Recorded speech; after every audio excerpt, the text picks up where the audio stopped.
Zee 24 तास एक पाऊल पुढे। आणि नाशिकचा लाचखोर इंजिनियर चिखलीकर याच्या पत्नी स्वाती चिखलीकर हिच्या नगर जिल्ह्यातल्या बँक लॉकर्समध्ये अंदाजे 3.25 कोटींची मालमत्ता सापडली। शेवगावमधल्या मर्चंट बँकेत स्वातीचे 4 लॉकर्स आहेत, यातले 2 लॉकर्स उघडण्यात आले। त्यात 9 किलोपेक्षा जास्त सोनं, 5 किलो चांदी आणि 57 लाख रोकड सापडली।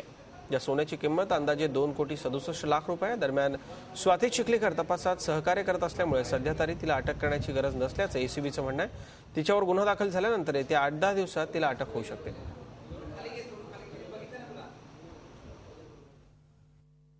चिखलीकर जे आहेत त्यांचा आम्ही उपयोग तपासामध्ये करून घेतोय, कारण की बँकेमध्ये असं असतं की ज्या माणसाच्या नावावर लॉकर आहे तो माणूस प्रत्यक्ष तिथं हजर लागतो, त्याच्याशिवाय ते लॉकर उघडलं जात नाही।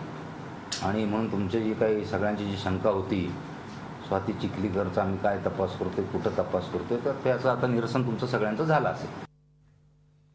सार्वजनिक बांधकाम विभागातील सर्वच जण भ्रष्टाचारी असल्याचा दावा लाचखोर सतीश चिखलीकर आणि जगदीश वाघ यांनी केला आहे। संदर्भात एसीबीचे महासंचालक राज खिल्लान यांनी माहिती दिली आहे। तसंच जगदीश वाघची पत्नी वनेस कंपनीच्या नावानं स्वतः सार्वजनिक बांधकाम विभागाचे ठेके घेत असल्याची माहिती त्यांनी दिली आहे।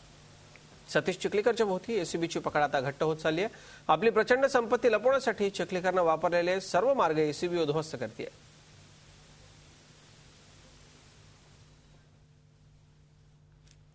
एकाने सांगितलं मला 400 ते 500 PWDत काम करणारे कर्मचारी अधिकारीचे संबंध आलेला आहे। दुसरा बोलले जे एक्झिक्युटिव्ह इंजिनियर आहे ते बोलले 1000 लोकांशी माझा संबंध आलेला आहे आणि त्यांच्यासोबत काम केलेलं आहे।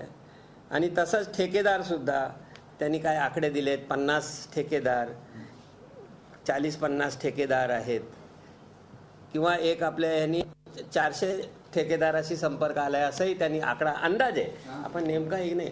तर त्याचा पुढचा प्रश्न आम्ही त्याला हे विचारला की ह्यामध्ये कोण कधी पैसे घेत नाही असं कोण व्यक्तीचं नाव सांग। तर ते म्हणले की मी एकही व्यक्तीचं नाव सांगू शकत नाही।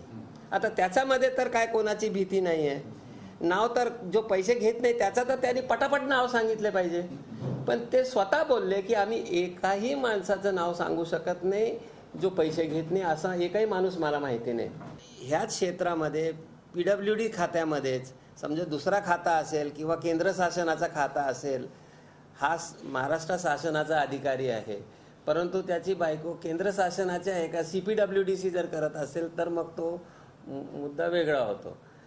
पण तो इथं राहून ह्याच क्षेत्रामध्ये ह्याच राज्याचे इतर ठेके घेणं त्याच्या बायकोच्या नावाने हे त्यांनी घोषित केलेला नसावा असं आम्हाला वाटतं।